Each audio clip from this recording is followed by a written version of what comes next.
These are your 7-4 video notes, the first of 2 lessons on solving trig equations. And I think I'm just going to start with a basic kind of visual idea to get you guys going, then we'll get into more detail, of course, as we go, and tie things up to the unit circle. So we're going to go back to previous chapters. We talked about how we could solve a trig equation. This would have been in chapters 5 and 6 by using our calculator. So for example, you had the cosine of x equals, and maybe it wasn't 0.5, it was something like 0.7 or 0.9 or whatever. And what you did was you graphed the cosine equation on your calculator, then you shot a horizontal line through y equals at that value, and then you use your calculator to find the intersections. Well, essentially what we're doing is the same thing, but without a calculator. So the idea is that we can do it without a calculator because we know our unit circle. And these values you guys are going to be getting, like for example 0.5 or 1/2 for a cosine, is a unit circle value. One of the reasons you work so hard at the unit circle in chapters 5 and 6 is because you use it in chapter 7, you're going to use it in chapter 8. And so we really need to know our unit circle values again, especially to do this assignment. So if we were going to ask you what are the answers to this question as a unit circle question, just ask yourself what angle has the cosine value of 1/2?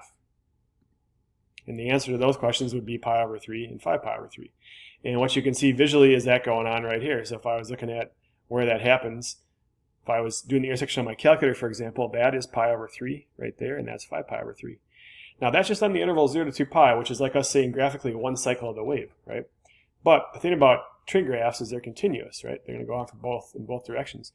So we also have another thing called an all solutions, and all solutions we'll talk about in a minute, but what about all these other places where this line crosses the graph? So we'll do 2 types of answers when we answer trig equations, solving trig equations. We'll do on the interval 0 to 2 pi, what's going on just one cycle, for example, and then what happens if you go forever in both. But at least to get started, it's a good way of thinking about visually where these are at. So there's your pi over 3 and your 5 pi over 3. Okay, now let's turn into the way you guys are going to do it. And by the way, a quick reminder here too, before we get too far into this, that this is not an inverse question. So when we're doing inverses, you would say, well, you know, I got to choose a quadrant because there's a quadrant restriction. This is not an inverse. In other words, you notice up here, you're not taking the inverse cosine of anything. You're asking yourself the cosine of what produces this angle. So you do have the 2 answers, just to be clear on that. Okay. So the equations look like this. Well, they look like a lot of stuff, right? But I mean, this is a basic one to start. We're going to run through all kinds of variety of notes today. But you need to do a little bit of basic algebra to get yourself going. So in other words, algebra 1 here, right? Add 1, divide by 2. And then ask yourself that question we just did a second ago. So now we know the answer to that is pi over 3 and 5 pi over 3 on the interval 0 to 2 pi. The all solutions idea is, again, going to go back to this visual concept of how do I pick up all the other spots in both directions. And I'm going to pop them up so we can see them, and I'll talk about what this stuff means, like what the heck is that, right? If you think about it visually, let's start looking at our unit circle for a second. And you're at pi over 3. What the k is a multiple, and the k means how do I get myself back to this spot? Because every time I return to that spot, coterminal in other words, that angle also has a cosine value of 1/2. And I can do this forever. I can go around as many times as I want. So what the k is a multiple. If I'm here and I say, let's go 2 pi, so k is 1, for example, brings me back. If k is like 6, then I'm going around many, many, many times. But every time I come back to that particular spot, whatever that angle is, it has a cosine value of 1/2. Also, k can be negative, so we can move in the other direction. Negative 2 pi while I'm back. So what this says over here is basically this. If I start at pi over 3 and I go multiples at 2 pi, that will rotate me back and be coterminal back at the same exact spot. And there's another angle that has a cosine value of 1/2. For example, let's say you do add just a multiple of 2 pi on. So 6 pi over 3, this would be 7 pi over 3. Well, the cosine of 7 pi over 3 also has a value of 1/2. And then 5 pi over 3, the same thing. So then if we go down to 5 pi over 3 and say, well, again, how do I get back there? I start at 5 pi over 3. If I rotate a multiple of 2 pi, guess what? I'm back in the same spot. And that angle, as I do, as an infinite number of rotations as long as it's a multiple of 2 pi, well, in positive or negative k, put me in that same exact spot. So I'll always get that value of 1/2. And that's what this is telling you. Start here and just go a multiple, you'll be back in that same spot. It's really a coterminal concept. Simple as that. When you think about doing what we had you guys do, coterminal angles, this is what you did. You added, subtracted multiples of 2 pi. In this case, it's about location. Either location on the unit circle or location on the wave. Okay, good basic problem to start. Let's run through some others. And so solving can be lots of stuff. It's definitely going to be very algebraic for you guys. Things like factoring is a big picture. In the big picture here, there'll be some identity stuff that'll come in. But this problem, if you scan through it and look at it, hopefully looks to you like a factoring problem. Like, for example, an algebra 2 version of this would be like 2x squared minus 13x plus 6. Well, if I was factoring that, but now I got my signs in there, it looks like that. So, definitely got to be able to do a little bit of factoring for sure. And then, we solve our factors, so set them equal to 0 and solve. So sine of x is 1/2 and sine of x is 6. Now, the reason I cross that off, kind of a simple thing, is that what happens when you try to take the inverse sine of a value bigger than 1. Now, again, we're not doing inverse, but this is to prove to you, why that can't happen. And of course, it tells me error. Now, what it's actually referring to here is the fact that I just tried to take the value, inverse sine of a value bigger than 1, which we know is not possible based on our unit circle ideas, right? So there's a no solution concept, no solution there. But this is producing a solution. So now the question is, sine of what angle has a value of 1/2? So in the interval 0 to 2 pi, that'd be pi over 6 and 5 pi over 6. So, again, lots of visual stuff we can talk about here. If I'm just within one cycle of the sine wave, we know sine is positive in quadrants 1 and 2, so I'm getting my two answers before I get to pi. But pi over 6, 5 pi over 6, and then actually it's the same concept for all solutions, but how do I get that multiple thing where I hit all these spots? Or by rotation, how do I end up coterminal, keep coming back to the same spot?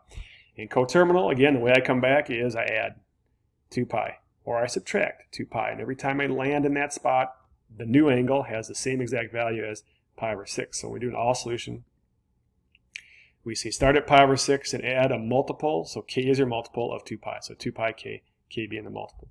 And all that means is coterminal. Put me back in the same location, but it's another angle that would still have that value.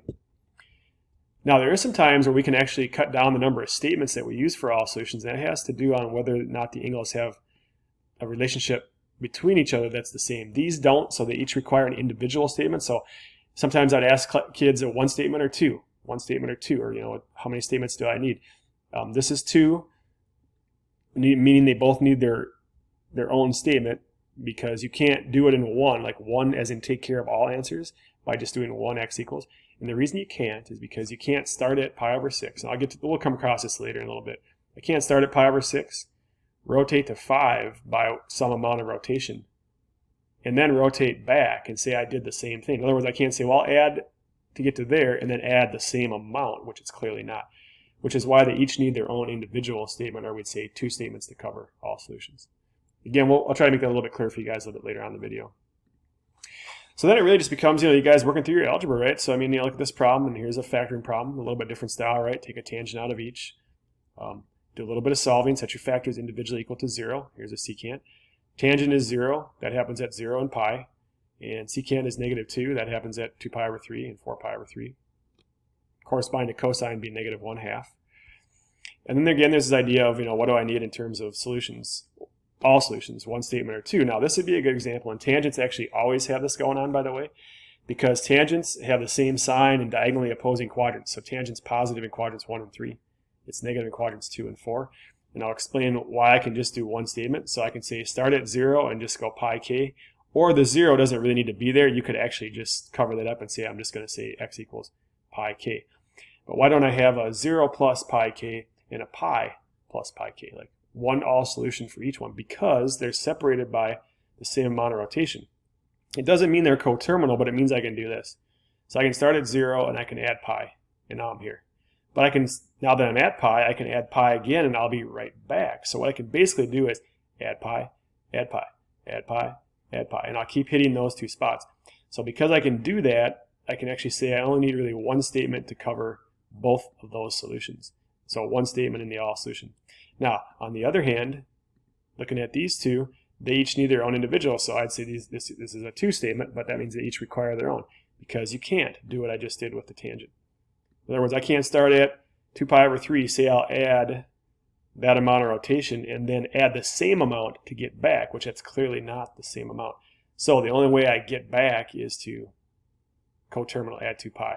Or if I'm here, the only way I get back is coterminal add 2 pi. So one statement, 2 statements is what I'm referring to there.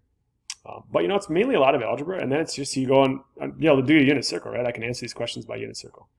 And then understand how all solutions works based on coterminal and how many statements you might need. Okay, a couple more. So This one's got a mixture of functions. So when you got a mixture of functions, sometimes you're going to have to do a little bit of substitution. So we're going to do a little subbing out here. There's a identity from your identity sheet from earlier in the chapter. Then a little bit of cleanup. So I'm distributing the 2 in, reorganize, reshuffle the terms, trying to get it, in more of a factoring style look. There's my factoring, solve my factors. Now, why did I say that was not true? Because that's like saying the sign could be -2, which again, it can't be. You can't take the inverse sign of a value bigger than 1 or smaller than -1. So that's a no solution. But you do have a solution here because this is like saying the sign is 1/2, and that happens at pi over 6 and 5 pi over 6. And there's your all solutions. And, now we've done that same set of angles, I probably won't hit all the rotation ideas again, but you would need 2 statements because you're only getting back here by rotating 2 pi. And if I'm trying to get back to this spot, also by a multiple of 2 pi. And again, k is the multiple. Okay. All right. A few more here before we wrap it up. So also just a lot of this has to do with a little bit of recognition of the algebra, right? So there's that kind of creativity in that last problem where I have to do a little identity and some shuffling. Do you recognize what's going on here with 4 terms? There's factoring by grouping happening. So take out a 3 secant square root of x from the first 2. Take out a -4 from the second 2. Then take that secant x minus 1 out, right? And then what's left is this, and then solve your factors. Set them equal to 0. This one would have an extra step of taking the square root. So, when you take the square root on both sides, plus and minus, and then go to my solutions. So secant is 1 at the same place that cosine is 1, which means that x is 0. Now that's not x is 0 as the numbers, that's a 0 degrees, right? A 0 radians, so that's a location again. So that happens here. And then this would be the same as saying cosine is the square root of 3 over 2. And we know that's at all of our, now actually all of our pi over 6s, right? Because plus and minus covers every single quadrant, so it'd be all 4 of them. When you go to the all solutions, this one's got really a single statement because it's the only spot where cosine or secant is 1. That's the only place. So you got to go 2 pi to get back, a multiple of 2 pi. So the only way I'm getting back is by doing that. Now on the other hand, what's unique about this is you can actually do a few less statements. And you notice how I got pi k and not 2 pi k, because here's the deal. If I'm at pi over 6 and I rotate pi, that would put me at 7 pi over 6. So these two are 180 or pi apart. So I can cover that pair with one statement. And then if I'm at 5 pi over 6 and I rotate pi, that puts me at 11 pi over 6. These two are pi apart from each other. So what I'm doing is it's sort of a little bit out of the, like, not a tangent concept at all where I'm doing opposing quadrants because of the signs. I'm doing it because I can actually just do it. Pi over 6 and 5 are pi apart. 7 pi over 6 and 11 are pi apart. So it allows me to use less statements to answer the question, which ultimately is, the more efficient way to do it. Okay. I'm going to take you guys through one more and we'll wrap it up, and that'll pretty much be it. So also talking about identity, now there's a difference between the 7.4 and the 7.5 days when the 2x pops up. So on this day, we're talking about it as an identity question. When we hit the next lesson, 7.5, this will mean something different for us. But for right now, it's a substitution. So if you go to your identity sheet, that cosine of 2x with a double angle formula can be that. I'm going to show you guys all the versions here. So this is one of 3, right? The cosine of 2x can be this, it can be this, and it can be this.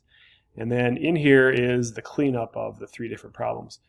Now, ultimately, when I go to do the cleanup, it's actually pretty simple algebra because I get down to just the cosine of x equals plus and minus square root of 2 over 2 because I'm doing the square root right in here. I still get the same values even though it's a sign here and the same values here.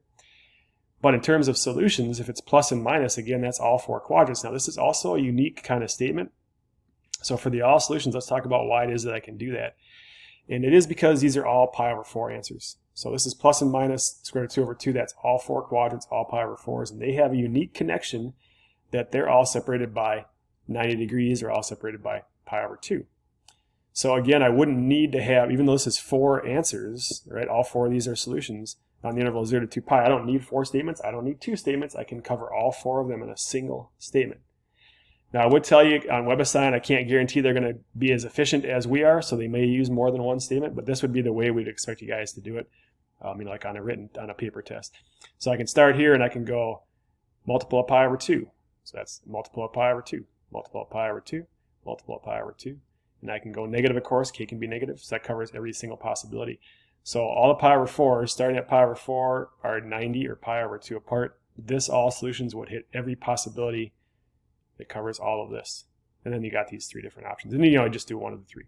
Okay, that's going to wrap it up for the first day of solving trig equations 7.4.